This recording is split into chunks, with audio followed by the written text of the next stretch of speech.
Turabasuje abadukurikiye kuri Care Brothers TV, Uwiteka abahire. Uyu munsi bakundwa tugiye kwigana ibyigisho bya Bibiliya, ibyigisho byo ku Isabato. Tugeze ku cyigisho cya 10. Icyigisho turi kwigana muri iki cyumweru cyitwa umwigishwa ukundwa. Nk'uko bisanzwe muri kumwe nanjye Emmanuel Niyonsenga ndetse na mwene data Niyomfura Eric. Munyemerere mbere yo gutangira icyigisho cyacu tubanze dusenge. Turagushimiye data twese uri mu ijuru, tugushimiye ubuntu n'imbabazi tugira uko bwije n'uko bukeye, izina ryawe ryera rihimbazwe. Agasente turakurageje kugira ngo ubane natwe kuva dutangiye kino cyigisho, udusobanurire hamwe n'abadukurikiye, tujye twizeye mu izina rya Yesu. Amen. Icyigisho cyacu cy'iki cyumweru gifite insanganyamatsiko iboneka mu gitabo cya Yohana, urwambere rwa Yohana igice cya mbere umurongo wa 2. Ni amagambo yo kuzirikanwa avuga ngo, kandi ubwo bugingo bwarerekanwe turabubona, turabuhamya, kandi none turababwira iby'ubwo bugingo buhoraho bwahoranye na Data wa twese tukabwerekwa. Tukagira n'andi magambo yo kuzirikanwa aboneka mu gitabo cy'ibifuzwa ibihe byose paje 250 avuga ngo, muri bagenzi be bose Yohana umwigishwa ukundwa niwe wiyeguriye imbaraga z'ubwo bugingo butangaje. Mu dukubo n'ubugingo bwa Kristo. Ndagira ngo turi umwigishwa ukundwa, hano tuvuze Yohana, Yohana, ariko bavuzemo n'ubugingo. Ibintu mwene data Eric wabihuza ute? Umwigishwa ukunda icyigisho ubwacyo kiri kutwereka ko tugiye kwiga noneho Yohana. Yego, tugiye kwiga Yohana, tuyiga imico ye, uburyo byamugendekeye. Hano rero uyu Yohana iyo witegereje neza uburyo mu nyandiko ze avuga, nyine agaragaza uburyo yaje kuba inshuti na Yesu, ndetse na Yesu aramukunda, kandi kuba inshuti nawe bituma ahinduka. yego, Imico ye yatangiye ari mibi iba myiza. Uyu Yohana ni mwene se wa Yesu? Oya, ntabwo ari mwene se wa Yesu, ahubwo Yohana avukana na Yakobo. Yohana uyu ni umwe muri ba bana babiri nyina yagiye gusabira Yesu, umwe iburyo undi ibumoso. Yego, ni icyigisho cyumvikana cyane.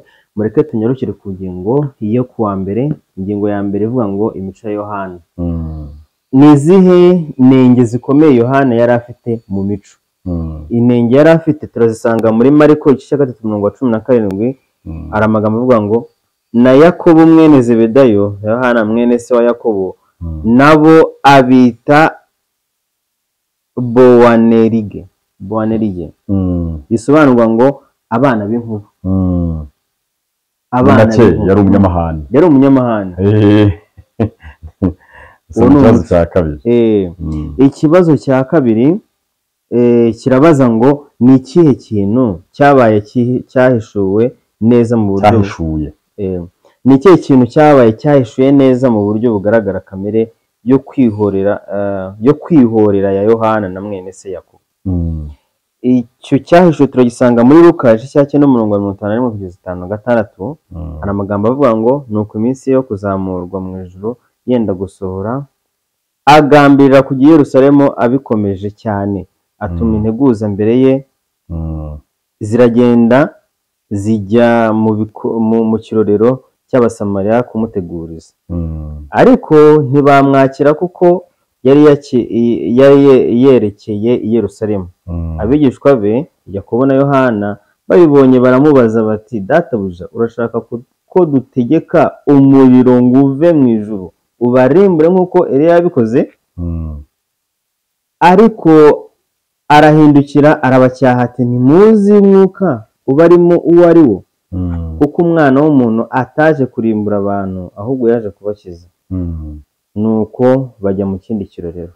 Ikibazo cyabazaga ngo, ni ikihe kintu kindi cyabaye cyahishuye ukwihorera, ngo kamere yo kwihorera ya Yohana na mwene se Yakobo.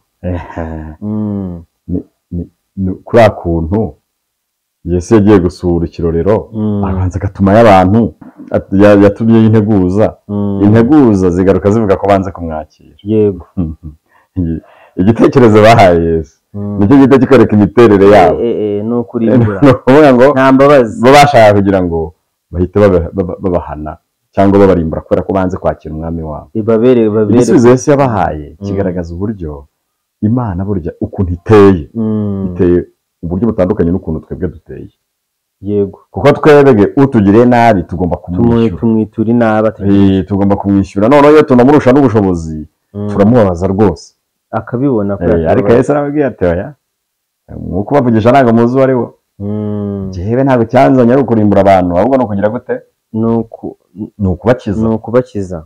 Hano mu bifuzwe byose paje 541 haravuga ngo ntabwo guhatira abantu kumwemera biri mu murimo wa Kristo. Satani n'abakoreshwa n'umwuka we nibo bashaka guhata umutima nama mu rwego rwo kwitwaza kugira ishyaka ry'ibyo gukiranuka.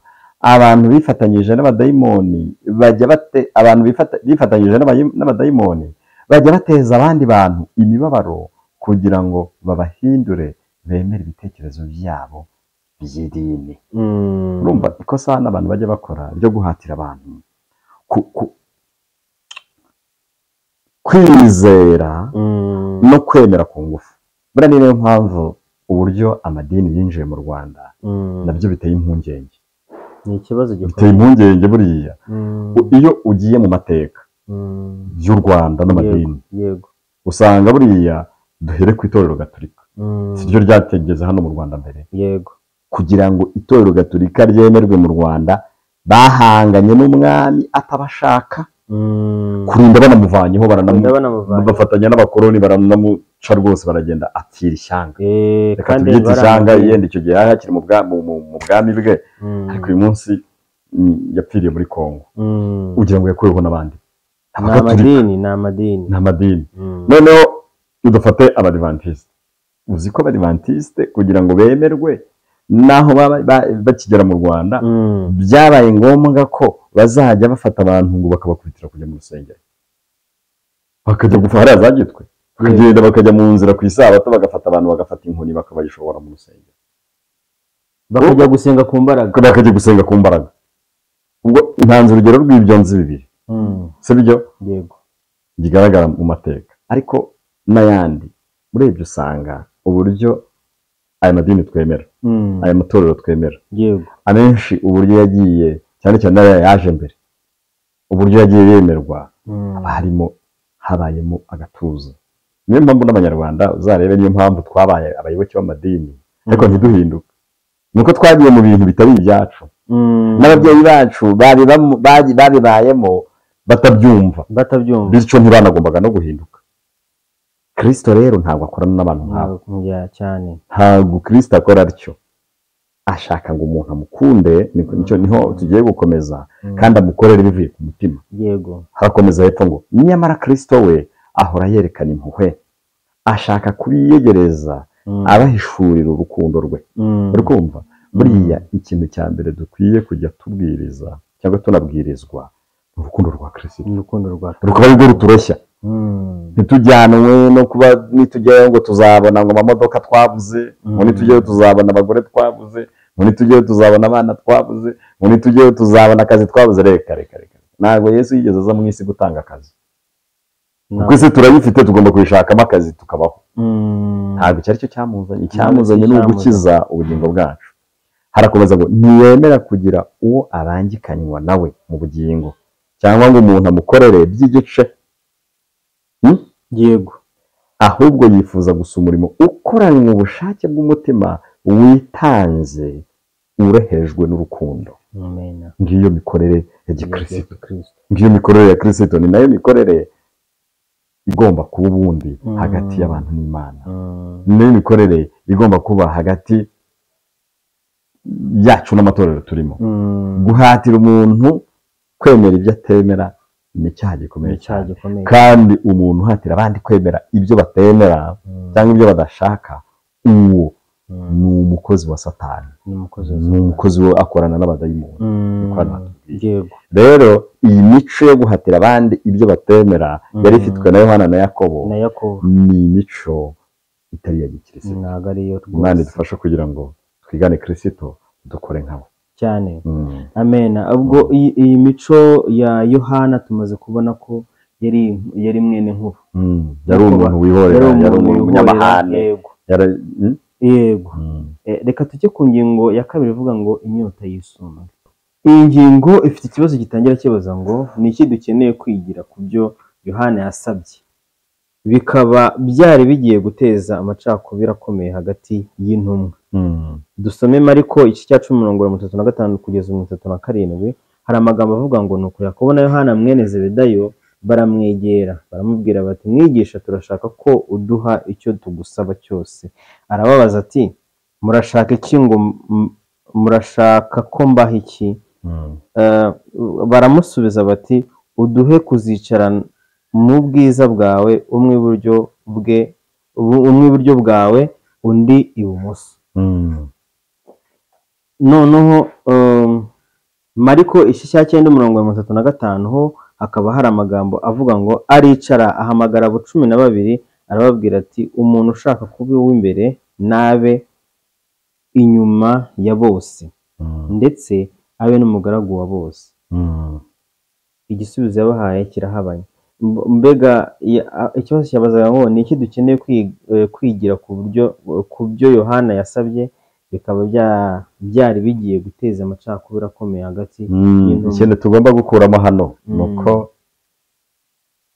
kugira ngo umuntu abe ukomeye cyangwa abe uw'imbere ku Mana, ntabwo bisabira ko bari mu myanya y'ibyubahiro, ahubwo ni uba yicishije bugufi kuruta abandi bose. Iki rero gushaka kuza ngo bahitemo umwe kuzajya iburyo bwa Yesu, undi kugera ibumoso bwe, namara kugera ku bwami byahise bitera ishyari mu bandi bantu, mu bandi babwiriza, abandi bigishwa byo. Yesu amugane bari kuba babaruta, kandi urumva byahise bitangira gushaka, byahise bikuruza impaka zo gushaka kumenya ugomba kuba hehe, ugomba kuba mukuru n'ugomba kuba muto muri bano. Mu mibereho yejejwe paje 55-56 aravuga ngo igihe kimwe Yohana yajyaga impaka na bagenzi be kugomba kuba umukuru muri bo, bifuzaga ko amagambo yabo yagera mu gutwi k'umwami wabo, ariko Yesu aza gusoma imitima yabo, maze aboneraho umwanya wo kwigisha abigishwa be isomo ryo kwicisha bugufi. Ibyari bigamije gufasha iri tsinda rito ryari rimutegeye amatwi gusa, ahubwo byagombaga kwandikwa kugira ngo bizafashe abazamukurikira bose kugera ku mperuka y'isi, nk'uko tubisoma muri Mariko 9:35. Abafite umutima nk'uwa Kristo ntibazigera bifuza kugira isumbwe kuri bagenzi babo. Ababona ko basuzuguritse mu mitekerereze yabo nibo bazagaragara ko bakomeye mu maso y'Imana. Umuntu wumva ko asuzuguritse mu mitekerereze ye, muri make wa muntu wumva ko ntacyo yamara, mu itorero haba harimo abantu yizera gusenga akitahira, sibyo? Ba pasiteri n'abadiyakoni ndetse nibanamenye ko yanaje, ukwezi kugashira, icyumweru, ndetse yanasiba ntiyazagire n'ubaza ati runaka byagenze bite. Uwo rero nawe ubagera igihe koko akabona ntacyo amaze, nta mafaranga agira, ntazi kwigisha, ntazi kuririmba, ni umuntu wizera aho ngaho, yajya no gutanga icyacuma akitangira dukeya kuko nitwo aba yabonye, utwo ngutwo natanze 1,000 cyangwa 2, ntawe uzigera byitaho mu itorero ko uwo muntu ajya atanga, kandi yenda bikoze n'umutima ukunze. Igikurikiraho ni iki? Igikurikiraho ni uko uyu muntu nawe ubageraho koko akisuzugura, ariko ngo uwo mu maso y'Imana niwe ukomeye kurusha abandi. Ni ibihe byiringiro birimo ukwibeshya byatumye basaba batyo? Ibyakozwe n'intumwa igice cya 1:6 hari amagambo avuga ngo, nuko bamaze guterana baramubaza bati, mbese mwami, iki ni cyo gihe wenda kugaruriramo ubwami mu Bisirayeli? Ikibazo cyabazaga ngo ni ibihe byiringiro birimo kwibeshya byatumye basaba batyo? Nuko biringiraga ko Yesu yaje gushyiraho ubwami bw'isi, kuko baba baje ngo mbese mwami iki nicyo gihe wenda kugaruriramo ubwami mu Bisirayeli. exactly nibyo urumva bo bigiraga yuko Yesu agiye kuza kwimika ingoma cyane hano mu isi. Yego, niyo mpamvu bavuga ati ndashaka ubumwe iburyo undi ibumoso. Hano nk'uko abantu rero bavuze ngo nubwo Kristo yagiye asubiramo amabwiriza yerekeranye na kamere y'ubwami bwe, abigishwa bari bakiri bato bari bakiringiye Mesiya wari kwima ingoma ye n'imbaraga ya cyami nk'uko abantu babyifuzaga. Yego, urumva igihe yari amaranye nabo n'ibyo yagendaga babwira bari bakiringiye ko Yesu yazanywe no kwimika ingoma ya hano mu isi. Kubigaragara cyane. Ni mu buhe buryo Yesu yakosoye Yohana n'abandi bigishwa? Mariko 9:38 kugeza 41 hari amagambo avuga ngo nuko Yohana aramubwira ati mwigisha twabonye umuntu wirukana abadayimoni mu izina ryawe, turamubuza kuko adasanzwe adukurikira. Yesu aramusubiza ati ntimumubuze, kuko umuntu ukora igitangaza mu izina ryanjye atabasha kunsebya bitamuruhije. Kuko utari umwanzi wacu aba ari mu ruhande rwacu. Umuntu uzabaha agacuma kamwe k'amazi kuko muri abakristo ndababwira ukuri yuko atazabura ingororano ye. Yakobo na Yohana bahuye n'umuntu wirukanaga abadayimoni mu izina rya Kristo kandi atari umuyoboke uzwi wa Kristo. Ikibazo cyabazaga ngo iki? Yesu yabaza ngo ni mu buhe buryo Yesu yakosoye Yohana n'abandi bigisha? Urumva bashatse kugaya umuntu urimo ukora ibya Yesu ngo kuko atari umwe muri bo, atari umwigishwa. Yesu arababwira ati rero mureke umuntu ukora igitangaza mu izina ryanjye ntiyabasha kunsebya bitamuruhije. Rero hari abantu bakora amakosa yo guheza abandi. Reka dusome no mwuko abantu zarabivuga. Nibyo twe dutangiye dusoma ngo Yakobo na Yohana bahuye n'umuntu wirukanaga abadayimoni mu izina rya Kristo kandi atari umuyoboke uzwi wa Kristo. Ababigishwa bamubujije gukomeza gukora kandi batekereza ko bari mu kuri. Ariko igihe babwiraga Kristo yarabacyashye.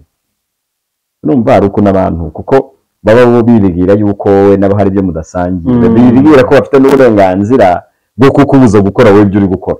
Yego, abo bantu abakozi ba Satani.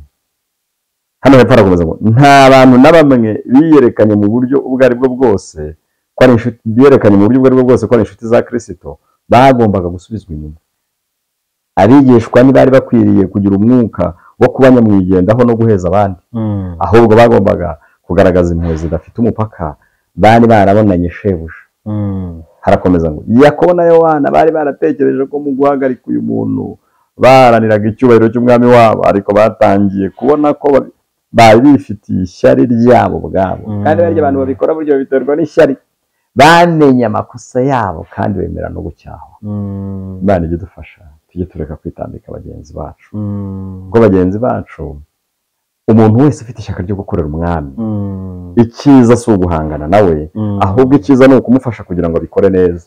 Niyo wabona ko ari kubikoramo amakosa ntabwo ukwiye kumwitambika ngo umubuze, ahubwo ukwiye kumufasha kugira ngo agire gute abikore neza. Muri aya magambo mu ncamake inyota y'isumbwe twavuga ko ishatse kuvuga bashaka kuduha ihe message. Hano ni ukuvuga ngo niba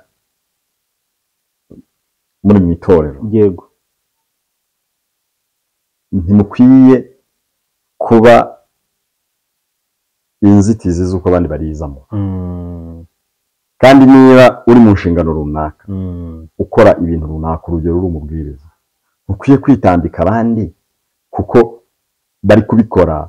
Nubwo mu itorero hari gahunda biba bigomba gukorwamo mu buryo bwemewe, mu buryo bugendanye n'imikorere y'itorero, ariko nubikora ku ruhande rwe uramushakaho iki ko nubwo adakurikije gahunda y'itorero, cyane cyane ko ataje ngo nabikore no mu itorero, uramushakaho iki? Kuko uyu muntu yari ari gukorera ntabwo yakoreraga muri gahunda Yesu n'abigishwa be bari bafite. Ntabwo yaje ngo yitambike ngo ashake kwigisha ku ngufu oya, cyangwa ashake kwinjira mu biyoya. We aho yari yamaze kwizera ibya Yesu, arangije abikora ku rugo ruhande, atangira gukiza abantu mu izina rya Yesu. Abigishwa baraniyemeraga cyane reka ni ibintu ni isumbwe buri wese burya aho ari, kuba hari abandi badahari yibwira yuko ari we kamara, nta bandi Imana yakoresha. Ibyo rero ni icyaha twese tugomba Imana ahubwo ijye idufasha tukirinda. Yego. Reka tujye ku ngingo ya gatatu ivuga ngo imico yahindutse. Iyi ngingo ifite ikibazo gitangira kibaza ngo byagendekeye bite Yohana igihe yitegerezaga imico ya Kristo, kandi se ni iki ibyo bigomba kutwigisha? Urwa mbere rwa Yohana igice cya mbere umurongo wa 2 n'uwa 3 hari amagambo avuga ngo kandi ubwo bugingo bwarerekanwe turabubona, turabuhamya, kandi none turababwira iby'ubwo bugingo buhoraho bwahoranye na Data wa twese tukabwerekwa. Ibyo twabonye tukabyumva nibyo tubabwira kugira ngo namwe mufatanye natwe, kuko ubwacu dufatanije na Data wa twese n'umwuka we Yesu Kristo. Byagendekeye bite Yohana igihe yitegerezaga imico ya Kristo, kandi se niki ibyo bigomba kutwigisha? Kandi ubwo bugingo bwarerekanywe turabubona, turabuhamya, kandi none turababwira iby'ubwo bugingo buhoraho. Barabubonye ariko none baragira gute? Barabuhamya. Bivuze ngo bitegereje Yesu barahinduka, batangira noneho kuba nkabo. Hano umwuka wanuzara amagambo make avuga ngo nyamara uko iminsi yashiraga yashyiraga indi, Yohana yitegerezaga ubugwaneza no kwihangana byarangaga Yesu, byari bihabanye n'ubukana bwe, kandi yagiye ategera amatwi ibyigisho bye byo kwicisha bugufi no kwihangana. Yakinguriye umutima we imbaraga y'Imana. Natwe dukwiye kubikora dutyo, dukwiye kwitegereza Yesu, maze imbaraga y'Imana tukayemerera igakora muri twe, maze ntiyaba uwumva gusa ahubwo anaba ushyira mu bikorwa amagambo y'Umukiza. Icyo nacyo tugomba gukora. Dukwiye kwitegereza, tukumva, dukwiye kureba, tukumva, twarangiza ibyo twitegereje tukanumva, tukabishyira hehe? Tukabishyira no mu bikorwa. Ariko ibyo turi kwitegereza ni Yesu. Tugomba kwiga Yesu umunsi ku wundi, kandi ibyo tumwigiraho tukabishyira mu bikorwa. Bityo izi kamere zacu zizazimirira mu mbaraga za Yesu. Ni mu buhe butumwa Yohana yahaye abizera bose, kubera ko urukundo rwa Yesu rwahinduye imibereho ye? Ubu butumwa turabusanga mu bitabo bitandukanye. Urwa mbere rwa Yohana igice cya 2 umurongo wa 3 kugeza wa 5 hari amagambo avuga ngo icyo kitumenyesha yuko tumuzi nuko twitondera amategeko ye. Uvuga ko amuzi ntiyitondera amategeko ye ni umubeshyi, ukuri ntikuri muri we. Ariko umuntu wese witondera ijambo rye, urukundo akunda Imana ruba rumaze gutunganirizwa rwose muri we. Icyo nicyo kitumenyesha ko turi muri we.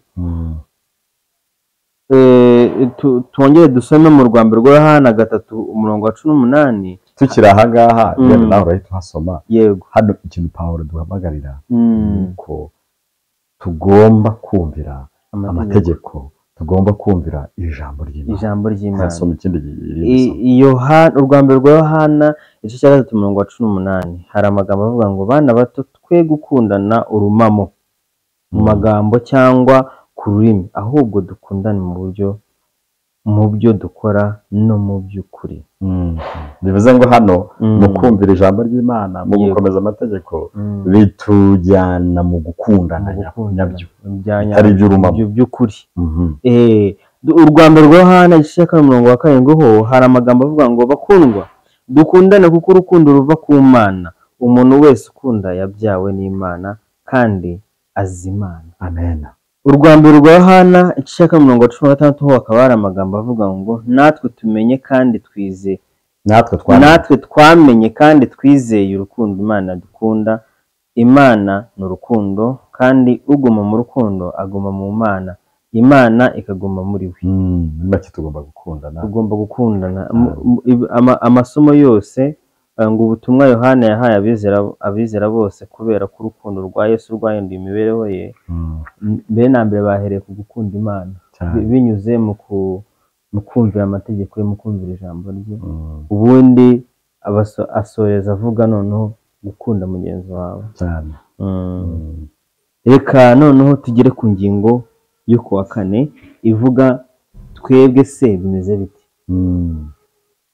Iyi ngingo ivuga ngo twebwe se bimeze bite ifite ikibazo kibaza ngo nk'uko byari bimeze kuri Yohana ni ikihe kibi giteye akaga cyari kiganje mu itorero ry'i Korinto, kandi ni gute natwe muri iki gihe gishobora kutugiraho ingaruka mu buryo bworoshye. Iki kibi gikabije cyane mu itorero ry'i Korinto turagisanga mu rwambere rw'Abakorinto igice cya 3 umurongo wa 1 kugeza wa 3. Hari amagambo avuga ngo bene data sinabashije kuvugana namwe nk'uvugana n'ab'umwuka, ahubwo navuganye namwe nk'uvugana n'aba kamere cyangwa abana b'impinja bo muri Kristo. Nabaramije amata sinabagaburiye ibyo kurya bikomeye kuko mwari mutarabibasha kandi nanone ntimurabibasha, kuko mukiri aba kamere ubwo muri mwe harimo ishyari n'amahane. Mbese ntimubaye aba kamere koko? Ntimugenza nk'abantu? Harimo iki? Ishyari n'amahane. Ishyari, amahane. Ibyo ngibyo ikibazo cyabazaga ngo nk'uko byari bimeze kuri Yohana. Yohana mu itorero ry'i Korinto nabo niko byari bimeze. Yari umunyeshyari ndetse akaba n'umunyamahane. Urabona ukuntu abantu, kandi ibyo bintu ntibisigana. Abantu bagira ishyari akenshi bagira n'amahane. Barabaye ni akaga gakomeye. Ubwo ngo ni gute turi guhamagarirwa umurimo urutuwe. Abagalatiya igice cya 5 umurongo wa 13 kugeza wa 16 hari amagambo avuga ngo bene data mwahamagariwe umudendezo, ariko umudendezo wanyu ntimukawugire urwitwazo rwo gukurikiza ibya kamere, ahubwo mukorerane mu rukundo.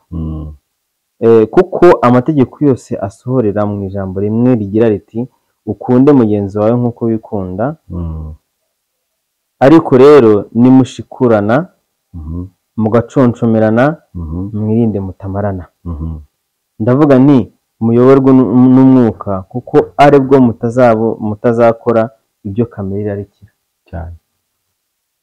Dore ikibazo mvuko cyabazaga. Ikibazo kirabaza ngo ni gute turi guhamagarirwa umurimo urutuwe. Cyane. Muri make turi guhamagarirwa umurimo uri hejuru yo kugirana ishyari n'amahane. Kubera yuko ibyo bigira abafite za kamere, sibyo? Nubwo dufite umudendezo wo gukora ibyo twihitiyemo, ariko ntabwo burya mu byo twemerewe kugira amahane n'ishyari. Yego. Ahubwo dukwiye gukoresha umudendezo wacu dusohoza iby'urukundo. Yego. Kuko ngo amategeko yose asohorera muri iri ngo ukunde mugenzi wawe nk'uko ugira gute, nk'uko wikunda. Yego. Hano mu gitabo cy'umwuka w'abahanuzi cyitwa uburezi paje 125 hari amagambo avuga ngo kwikanyiza cyangwa se kwikubira nta mwanya bifite mu mugambi w'Imana. Kwikanyiza ndetse no kwikubira nta mwanya. Hari abayobozi benshi babikora mu matorero, ariko ibyo ngibyo ntabwo bihuriye n'ubukirisitu. Abakirisitu bagomba mu bihamya by'itorero volume ya 5 paje 242 amagambo, abakirisitu bagomba kubona ko bafite inshingano mu rwego rw'idini yo gucubya umwuka w'ishyari cyangwa wo kwigana abandi. Bagomba kwishimira ko bagenzi babo bubahwa ku rwego ruhanitse cyangwa ko bagubwa neza, kabone n'ubwo imico yabo bwite cyangwa ibyo bagezeho bisa naho bibonwa nk'ibisanzwe. Ubwibone no gushaka gusumba abandi byari mu mutima wa Satani, ibyo byatumye yirukanwa mu ijuru. Ibyo bibi bishinze imizi mu buryo bwimbitse muri kamere yacu yaguye, kandi biramutse bidakuweho bizatwikira imico myiza yose kandi itunganye, ndetse bitera ishyari n'amakimbirane nk'imbuto zabyo. Ubwibone no gushaka kugira gute, no gushaka gusumba abandi. Ibyo ngibyo byari mu mutima wa Satani, bitera akaga mu ijuru n'uyu munsi. Nibyo bitera akaga iyo tuba turi hose, haba mu buzima busanzwe, haba mu matorero ayo ngayo. Imana ibiturinde, kuko ibyo ngibyo umunsi byadusabyemo bizanaturimbura rwose. Reka tugere ku ngingo yo kuwa 5 ivuga ngo uburezi ni ikintu cy'ingenzi. Hari ikibazo gitangira kibaza ngo ni gute uburezi twahawe bushobora kudufasha cyangwa kuturinda kugwa mu gishuko cyo kugira umwuka wo guhangana. Urwa kabiri rw'Abakorinto igice cya 12 hari amagambo avuga ngo kuko tudatinyuka kwibarana cyangwa kwigereranya na bamwe biyogeza ubwo abo biringaniza ubwabo biringaniza ubwabo kandi bigereranya ubwabo nta bwenge bagira. Muri make abantu bashyira hariya bakajya bavuga ati jewe na runaka twe turi abantu bakomeye, turi abantu bafite ubushobozi, nitwe tugomba gukora ibi ngibi, abandi nta kigenda, impano nitwe dufite impano abandi ntazo. Ibyo bintu ntabwo bikwiye. Ubwo burezi nta kigenda. Abafilipi igice cya 13 ho hari amagambo avuga ngo ntimukagire tutarakomeza uvuze iby'uburezi tutarakomeza mpita ntekereza buriya n'uburyo uburezi bwacu, systeme z'uburezi bwacu buteye, burya nabyo wari uzi ko bitera iki kibazo. Biriya bintu tujya mu ishuri bagashyiraho ngo uwa mbere, uwa kabiri, uwa gatatu, amanota iki, biriya bintu burya nabyo ni bimwe mu byangiza ibi bintu. Ubundi uburezi bwabaye koko ari uburezi bwa gikristo, hakagombye kubaho abarimu bigisha abana bagamije kugira ngo bagire icyo bageraho, ariko batagamije kubahanganisha ngo uyu ni umuhanga, uyu ni umuswa n'iki. Bagombye kumenya ko buri wese yiza agafata akagira ku cyageraho. Ibyo ntabwo byakunda ko hagomba kuba isuzuma. Byanga bikunda rero uwo mwuka turi kuvuga hano ntuzakunda, ntituzabura kuwugira, kuko nyine buri wese aba yigereranya na runaka. Mwese nuzi mu ishuri ukuntu twigaga, buri wese abavuga ngo uwa mbere, undi uwa kabiri, undi akirizura, bimwe bigatuma bamwe biyemera, ibindi bigatuma abandi bacika intege. Muri make hari guhangana mu isi. Uko guhangana rero kugirwamo uruhare n'uburezi duhabwa niko kuzana ibibazo byose ubona tuba turi kuvuga. Iyi ni ingingo twatindaho, gusa nyine ni imico akenshi bavuga ko nyine iva mu burezi. Reka turi kwiga uburezi. Ni uburezi. Komeza kugira. Reka tujye ku Bafilipi igice cya 13 ho haravuga ngo ntimukagire icyo mukorera kwirema ibice cyangwa kwifata uko mutari, ahubwo mwicishe bugufi mu mitima, umuntu wese yibwire ko mugenzi wa muruta. Amen.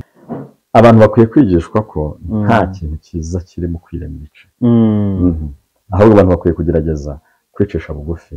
Abantu bakwiye kugerageza kureba uburyo bahurira hamwe igihe cyose bakiri kwemeranya ku kuri bemera. Yego. Igihe cyose bakiri kwemeranya mu murongo runaka, ntibakwiye gushwanira muri uwo murongo ngo babyara amahane. Yego. Keretse gusa umurongo bagenderaho wahindutse. Aho ngaho ho ntabwo wabirinda. Ariko niba umurongo ukiri umwe, abantu bakwiye kumenya guca bugufi. Ubwo rega burya ikintu kibuza gushyira hamwe ni ukwiyemera, no kwishyira hejuru. Abakolosayi 8:8 ho hari amagambo avuga ngo mwirinde hatagira umuntu ubanyagisha ubwenge bw'abantu n'ibihendo by'ubusa bikurikiza imihango y'abantu, iyo bahawe na ba sekuruza ho akarande, kandi bigakurikiza imigenzereze ya mbere y'iby'isi bidakurikiza Kristo. Abo bantu mubirinde bakoresha za karande. Ahangaha mwirinde hatagira umuntu ubanyagisha ubwenge bw'abantu n'ibihendo by'ubusa. Ubwenge bw'abantu nyine ni ibintu abantu bashyira hariya bidafite ahantu bishingiye, bidafite ibintu bifatika. Ngo bigomba kugenda abakirisitu twe tugomba kuyoborwa n'ijambo ry'Imana. Umuntu uje atubwira ibinyuranyije n'ijambo ry'Imana, ibyo ni ubwenge bw'abantu. Ni ubwenge bw'abantu. N'ibihendo by'ubusa biri hariya. Ibintu bishingiye ku migani y'abasogokuruza, ibintu bishingiye ku mikorere runaka ngo y'abakurambere, ariko bidahuje n'ijambo ry'Imana, ibyo ntabwo dukwiye kubigenderaho. Niyo mpamvu hano barangije batubwira ngo kandi bigakurikiza imigenzereze ya mbere y'iby'isi bidakurikiza Kristo. Ibyo bintu tugomba kubyirinda. N'andi magambo umukirisitu nyamukirisitu akwiye kuyoborwa n'iby'ijambo ry'Imana bivuga. None se hano nagira ikibazo ko uko tuvuka twigira kuba batubanjije mu muco nyarwanda, kuvuga gutya, ibiki bigenda gutya, kirazira. None kuko mbona uburezi bwa gikristo buri buze guhabana n'umuco gakondo. Oya, ntabwo rero burya umuco nyarwanda ntitukajya twisebereza umuco ngo dukabye. Nibyo koko mu muco wacu hari ibintu bitari byo, sibyo? Na leta ari leta ibuza kandi bibarwa mu muco nyarwanda, sibyo? Ariko mu muco nyarwanda harimo n'ibintu byiza.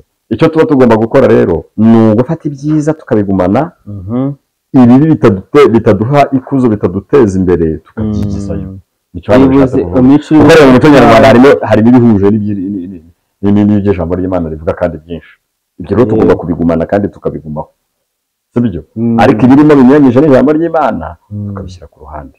Hano reka dusome mu mahame shingiro y'uburezi bwa Gikristo paje 186 amagambo avuga ngo mu bigo byacu by'amashuri hagombaga gushyirwaho imbaraga zari kuburizamo imbaraga z'isi, maze ntizigire ikintu na kimwe zitiza umurindi wo kwishora mu irari ry'umubiri, kwinezeza, ubwibone, kwiyemera, gukunda imyambaro no kwiyerekana, gukunda gusingizwa no gushimagizwa no guharanira ingororano n'icyubahiro. Wabyumvise? Byo mu rwego rwo hejuru. Ibyo bintu nibyo bigomba kuranga uburezi bwacu bwa Gikristo nk'igihembo cy'uburezi bwiza. Aka kajambo uri kukumva? Nk'igihembo cy'uburezi bwiza. Ngo gukunda gusingizwa no gushimagizwa no guharanira ingororano n'icyubahiro byo mu rwego rwo hejuru, sibyo? Nk'igihembo cy'uburezi bwiza. Ibyo byose byagombaga gucubizwa mu mashuri yacu. Byari gushoboka kwirinda ibyo bintu mu gihe abana bacu tubohereza mu mashuri ya leta, aho buri munsi bahura n'ibintu byangiza imyifatire yabo. Kimwe mu bintu byangije itorero ni uko abana nyine bajya kwiga mu mashuri y'abantu tutizera kimwe. Ibyo rero nta kabuza bizarangira bibangije. Imana idufashe kugira ngo tube intwari, dushyire muri gahunda uburyo bwo gushyira amashuri yacu tuyagenderemo. Ikindi birasaba ko ababyeyi biga neza Kristo cyane, kuko nibwo kuko biragoye, kuko uburezi bw'iki gihe ababyeyi n'abarimu kuko abana barerwa mu rugo ariko bakajyanwa no ku ishuri. Yego, kuko uburezi bw'iki gihe buhatira abana ishyaka ryo kuba bakomeye, niho haza bwa bwiyemeze, niho haza bwa kwiyumva. Hano none hari amagambo avuga ngo uwo murimo twebwe nk'ubwoko bw'Imana twagombaga gukora kuri icyo kibazo kwari ugushinga ishuri no gukora umurimo Yesu Kristo ari mu nkingi no gukora umurimo Yesu Kristo ari mu nkingi y'igicu yari yarayoboye nk'umurimo w'ubwoko bwe, dukwiye gushinga amashuri. Rero ntitukajye turenganya leta iyo ibwira amadini ko agomba kugira amashuri, agomba kugira ibikorwa runaka biteza imbere abaturage. N'Imana ubwayo isaba ayo matorero kugira ibikorwa byo gufasha uburezi, ibijyanye amashuri n'amavuriro n'ibindi. Rero uburezi kugira ngo butere imbere hari uburyo bugomba gukorwa, hari aho bugomba gukorerwa, hari abagomba kubukora kugira ngo tubashe kuvamo abantu baba abanyamico myiza. Imico iraremwa kuva umuntu agisamwa kurinda kugera igihe akuriye. Imana rero idufashe kugira ngo tujye twita ku burezi bwacu binyuze no kwitegereza Yesu, binyuze mu gukora ibihuye n'ibyo ijambo ry'Imana rivuga. Mu ncamake mu magambo magufi, umwigisha ukundwa wamusobanura ute? Yatangiye ari umunyeshyari, ari umunyamahane, binyuze mu kwitegereza Yesu ahinduka umuntu ugira urukundo cyane, ndetse aba n'umwigisha warwo. Mureke icyigisho cyacu tugisoreza aha ngaha, ngira ngo nsabe abadukurikiye kugira ngo mukomeze mukige, mutange n'inyunganizi. Ibyigisho byacu nakagaruka. Mureke nk'uko twatangiye dusenga, se mwene Data kugira ngo adusoreze mu isengesho. Data mwiza, tugushimiye uburyo ukomeza kubana natwe, ukaba waduhaye umwanya wo kongera kwiga ijambo ryawe, ubihererwe icyubahiro. Amen. Turagusaba kugira ngo ukangure imitima yacu gukomeza kwitegereza Yesu, kugira ngo natwe duhinduke abanyarukundo nka Yohana. Mu izina ry'Umwami wacu Yesu tubisabye. Amen. Amen.